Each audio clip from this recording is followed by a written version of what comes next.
What nonsense are you talking, विजय?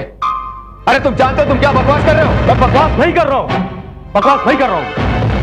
मैंने बहुत यकीन और बहुत विश्वास से आपको एक केस दिया, आपकी मुंह मांगी कीमत दी मैं, और आप, अरे आपने कोर्ट में जज के सामने मुंह समझे, और वो सामने वाला वकील नहीं है, तुम्हारा भाई।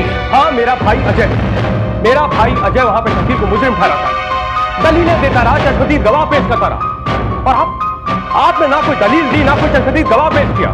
मिस्टर विजय, अदालत का मुंह शायद तुमने पहली बार देखा होगा, मैंने नहीं। अंत तक पहुंचने के लिए शुरुआत जानना बहुत जरूरी होता है। जिस तरह पानी में कूदने से पहले उसकी गहराई ना पहुंचे तो डूबने का खतरा रहता है। आप बोल कर मेरे को छोड़ देंगे और समझने में नहीं आएगा, क्योंकि वकील मैं वकालत करता हूं, और इस वकालत की लत ने मुझे यहां तक पहुंचाया। और इस वकील की दलील कानून के गले में कब ठीक बन के चुभेगी तुम्हें इस बात का अंदाजा नहीं है मिस्टर विजय, क्योंकि हमें केस की तह तक पहुंचना पड़ता है। लेकिन फिर भी तुम्हें यह लगता है कि मेरी फीस देकर तुमने मुझे खरीद लिया है, तो फाइन, अपने पैसे वापस ले लो और किसी और काबिल वकील को हायर करो। तो मेरा कहने का यह मतलब है, प्लीज आप मेरी बात को समझने की कोशिश कीजिए। विजय, मैं तुम्हारी बात समझ रहा हूं, तो इस वक्त तुम जिस मानसिक स्थिति में हो, तुम्हारी जगह कोई और होता वो भी इसी तरह लिया था। एक मिनट, या हाँ गुप्ता बोल। अच्छा, प्रमोद कश्यप का एड्रेस मिल गया? बता। Okay, alright, okay, thank you. Vijay, तुम्हें इसी वक्त मेरे साथ चलना होगा और जैसा मैं कहूं बिल्कुल वैसा ही करना।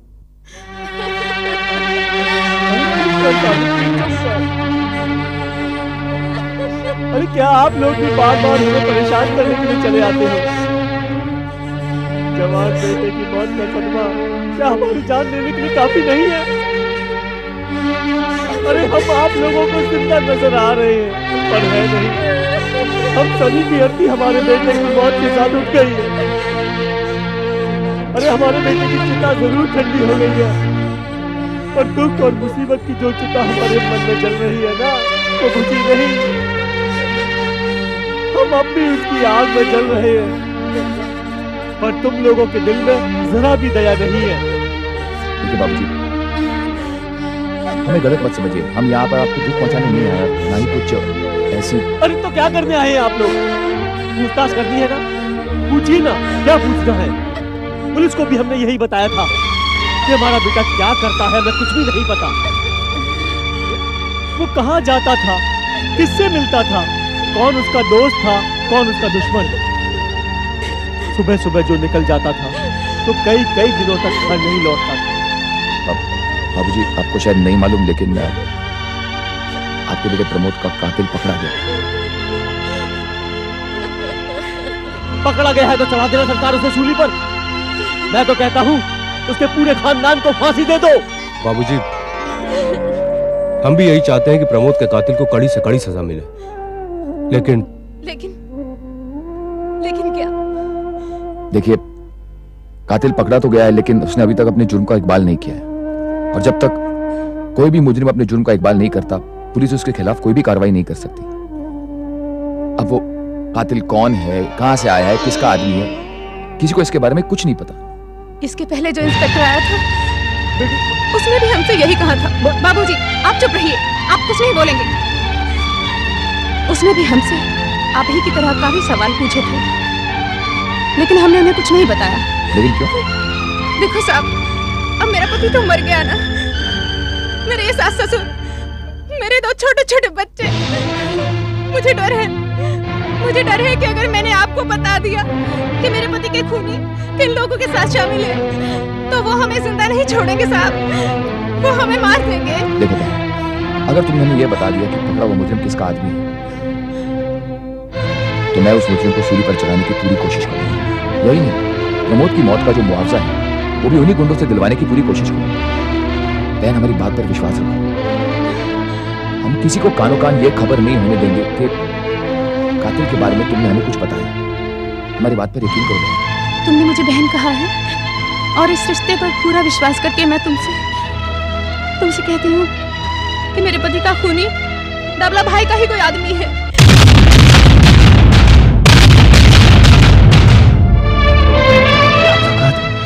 हाँ हाँ, वही डबला भाई जो क्लब चलाता है। मेरा पति अक्सर वहां जाया करता था और उसने मुझे पिछली बार बताया था कि उसकी डबला के लोगों के साथ कुछ दुश्मनी हो गई थी। मुझे पूरा यकीन है कि जो खूनी पुलिस ने पकड़ा है वो जरूर डबला का ही आदमी होगा। डबला भाई।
मैं जानता हूं कि आपको शराब बहुत पसंद है, इसीलिए मैं रोज आपका शराब चढ़ाता हूं। भैरव, शराब चढ़ती जरूर है, लेकिन शराब को शराब नहीं चढ़ती।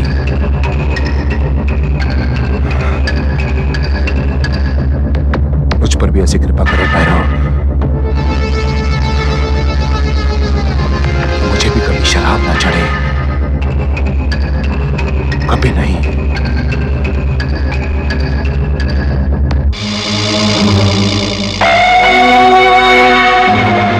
भैरव शमशान की राख है। हर इंसान को मरने के बाद आग में तो समाना है, ये राख बन जाना है। लेकिन भैरव, मैं मरना नहीं चाहता, मैं ये राख नहीं बनना चाहता, इसलिए मैं आपकी पूजा करता हूं। आपने तो मुझे सब कुछ दिया, मान, सम्मान, इज्जत, दौलत, शोहरत, सब कुछ। आपने एक रंग को राजा बना दिया, कल के छोकरे को आज का टावला भाई बनाया। भैरव, जय भैरव, जय भैरव।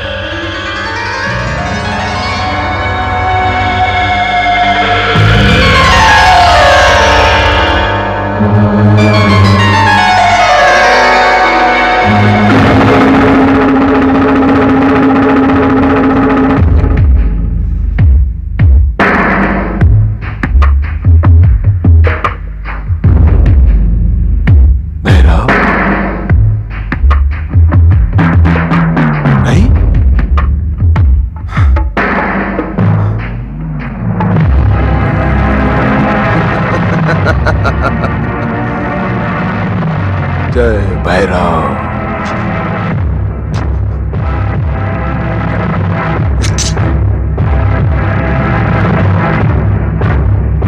जय भैरव,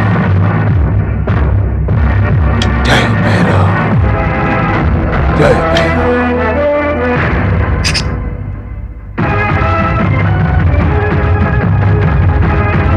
जय भैरव।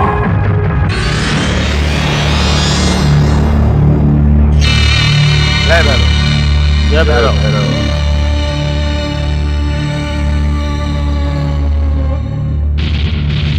तो तुम्हें अपना काम मालूम है? उस कुत्ते के एकदम नजदीक जाकर उसे भैरव की भस्म बना देना। पॉइंट ब्लैंक रेंज, समझे?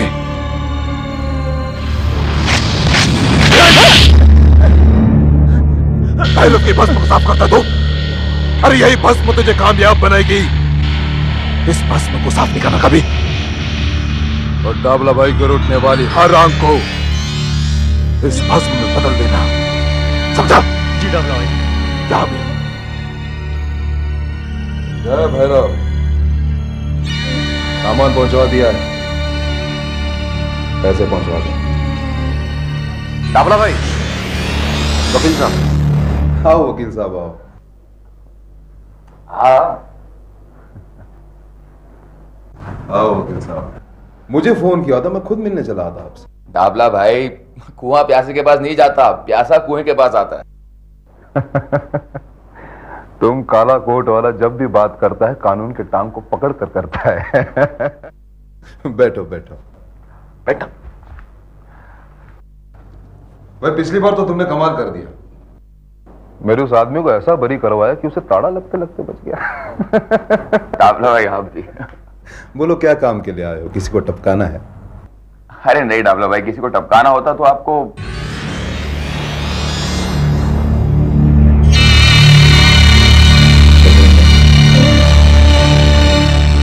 ये विजय चौधरी।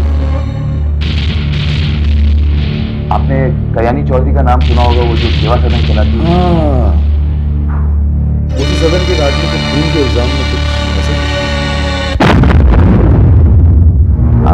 क्या है ना डाबला भाई, वो शकील अहमद जो आदमी पकड़ा गया ना, दरअसल वो बेचारा बेगुनाह है। तो क्या है, वो तो बेचारा ऐसे ही मौका वारदात पर पहुंच गया। ये खून आप क्या अच्छा तो मेरे पास क्या चाहते हो? डाबला भाई मैं तो सिर्फ इतना चाहता हूं कि आप अपने आदमी को पुलिस के हवाले कर दो।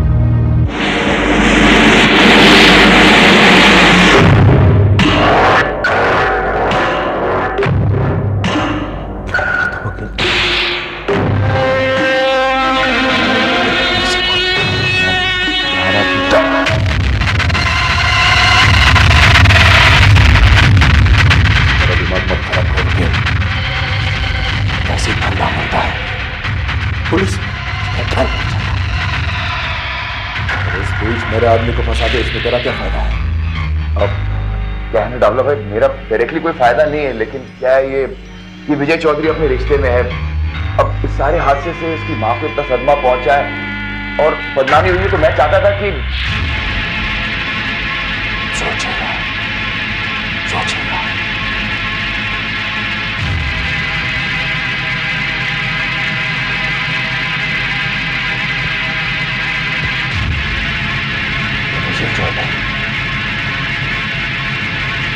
पत्ते फिरने का शौक है तो मेरी तुलना में पत्ते फिरता है ना जी। मेरे आदमी रसाक ने तुझे ऑफर भी दिया था इससे पहले। ऑफर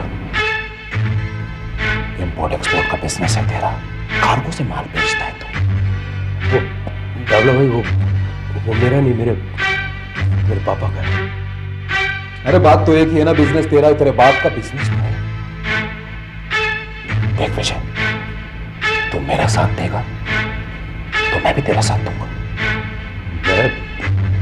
डाबला भाई मैं को समझा नहीं। समझने की बात है ही नहीं, सीधी सी बात है। तेरा इंपोर्ट एक्सपोर्ट का बिजनेस है। आज से जो भी तेरा माल एक्सपोर्ट होगा उस पे मेरा माल जाएगा, और जो भी तेरा माल इंपोर्ट होगा उसमें मेरा माल आएगा। मेरा आदमी तुझे सबको समझा देगा, तुझे कुछ करने की जरूरत नहीं। देखो वकील, मैंने अपने धंधे में आज तक अपने आदमी को कभी पुलिस के हवाले नहीं किया, लेकिन बात इसका है, इसके खानदान का है, इसके खानदान की इज्जत का है, तो सोचेगा मैं। लेकिन इसमें मेरा भी कोई फायदा होना चाहिए। सोच क्या रहे?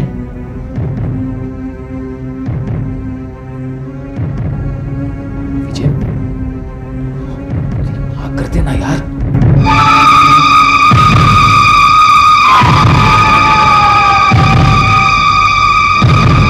क्या सोचा? मुझे कोई जरूरत नहीं, तुम घर जाओ, आराम से बैठकर सोचो, फिर मेरे पास आओ। क्या हुआ भाई?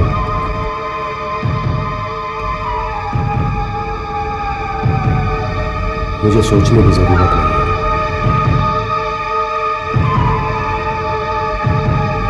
मुझे आपका ये ऑफर मंजूर है।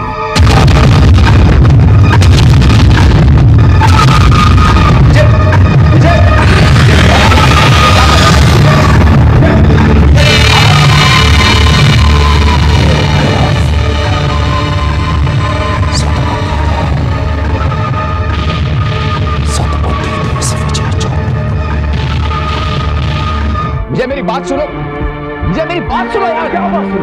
क्या आप ये कहना चाहते हैं कि शकील भाई को दलदल से निकालने के लिए मैं अपने आप को और अपने परिवार को दलदल में छोड़ दूं? हाँ? देखो विजय, बेवकूफी की बातें मत करो। अरे जज्बातों में बहकर सच्चाई से दूर मत भागो। जरा सोचो, अगर शकील बाइज्जत बरी नहीं हुआ तो माँ का क्या होगा, तुम्हारे परिवार का क्या होगा, कल्याणी सदन का क्या होगा? लेकिन इसका ये मतलब तो नहीं है कि मैं... अरे मेरे भाई विजय, मुझे ताबला का आइडिया बिल्कुल बुरा नहीं लगता, उसकी डील में कोई गड़बड़ नहीं है, सिर्फ तुम्हें जरा होशियारी बरतनी है। उसके बाद एक बार शकील बाहर आ गया, तुम्हारा रास्ता लो, ताबला का रास्ता लो। भाई साहब, आप मुझे उस देखो, मैं आखिरी बार तुम्हें कह रहा हूं, अगर तुम चाहते हो कि शकील जेल से बाहर आए तो ये इकलौता रास्ता है। भाई साहब, चाहे कुछ भी हो, मैं अपने आदर्श और अपने संस्कारों को नहीं देख सकता, समझा? विजय, विजय, अरे आज के जमाने में आदर्श और संस्कार बेचे नहीं, खरीदे जाते हैं।